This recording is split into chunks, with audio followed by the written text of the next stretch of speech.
जैसे सिंधु से सतलज तक के जो सिंधु नदी और सतलज नदी के बीच के हिमालय क्षेत्र को पंजाब हिमालय कहते हैं। वहीं सतलज से काली नदी तक के क्षेत्र को हम कहते हैं कुमायूं हिमालय। काली नदी से तीस्ता नदी के बीच को हम कहते हैं नेपाल हिमालय।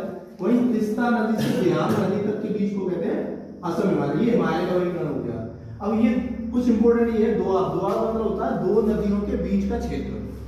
जैसे पहला चार्ज में क्या करना है आपको, च का मतलब होगा चिनाब और जगह मतलब झेलम, यानी चिनाब और झेलम के बीच का जो स्थान है उसे कहते हैं चार्ज मैदान को।